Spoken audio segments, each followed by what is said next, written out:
selamat datang di podcast El Grande, tempat pikiran dan sejarah bertemu dalam percakapan yang penuh makna.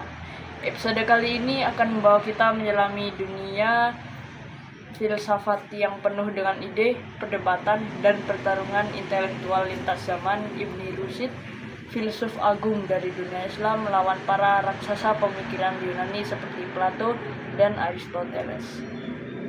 Ibnu Rushd atau Averroes dalam tradisi Barat dikenal sebagai komentator utama karya-karya Aristoteles.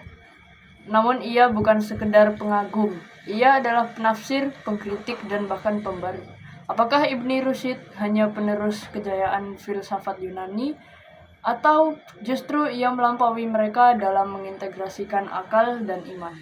Pertanyaan ini tidak hanya menyentuh aspek sejarah, tapi juga relevansi pemikiran mereka dalam dunia modern yang terus bergulat antara sains dan spiritualitas. Nah, untuk memahami pertarungan ini, kita harus melihat terlebih dahulu ke akar. Para filsuf Yunani, Plato dengan dunia idenya yang abstrak dan Aristoteles dengan pendekatan empirisnya telah meletakkan dasar bagi hampir semua cabang filsafat Barat. Aristoteles secara khusus menjadi figur sentral yang berpengaruhnya menjangkau ilmu pengetahuan logika, politik, hingga etika. Namun, ketika dunia Barat memasuki masa kegelapan intelektual di abad pertengahan, justru dunia Islam yang memelihara dan mengembangkan warisan ini. Disinilah Ibnu Rushd tampil. Ia mempelajari dan menafsirkan hampir seluruh karya Aristoteles. Namun lebih dari itu, ia mencoba menyelaraskan pemikiran filsafat dengan ajaran Islam, sesuatu yang tidak pernah dilakukan oleh filsuf Yunani karena sangat berbeda. Maka muncul pertanyaan, apakah penyesuaian ini membuat Ibnu Rushd lebih visioner?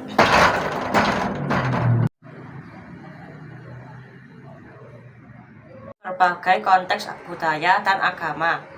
Ia bukan hanya komentator Aristoteles, tapi juga seorang filsuf independen yang menantang kemapanan, melawan anti-intelektualisme, dan berjuang agar rasio tetap mendapat tempat dalam agama.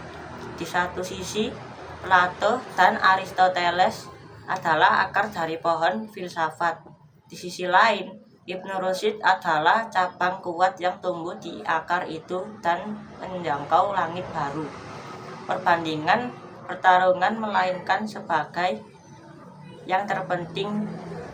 Ya Allah. Dengan ini seharusnya tidak dimaknai sebagai pertarungan, melainkan sebagai kesinambungan, karena pada akhirnya yang terpenting bukan siapa yang lebih unggul, tapi bagaimana kontribusi mereka terus menginspirasi pencarian kebenaran hingga hari ini. Yang membuat Ibnu Rushd istimewa bukan hanya kedalaman intelektualnya, tetapi keberaniannya untuk berpikir merdeka. Dalam konteks yang dianggap ancaman oleh sebagian ulama, Ibnu Rushd menulis karya-karya monumental seperti Tahafut al-Tahafut, kekeliruan atas kekeliruan, sebagai tanggapan terhadap Al-Ghazali yang menolak filsafat. Dalam karyanya, ia membela pentingnya akal, menyatakan bahwa memahami alam semesta melalui logika bukan hanya diperbolehkan, tetapi juga diperintahkan oleh agama. Ironisnya, pemikirannya yang berusaha menjembatani iman dan akal kurang diapresiasi di dunia Islam saat itu. Justru Eropa Latin yang menyambutnya ke dalam bahasa Latin, menginspirasi dan membentuk dasar bagi pendataan di Eropa. Ia menjadi bukti bahwa filsafat bukan milik satu. Jadi bukti bahwa filsafat bukan milik satu peradaban, tapi jembatan lintas iman dan budaya.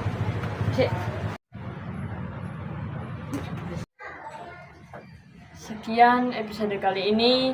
Ibni Rushd dan para filsuf Yunani mengajarkan kita bahwa berpikir adalah bentuk keberanian tertinggi. Teruslah bertanya, teruslah mencari. Sampai jumpa para pencari makna.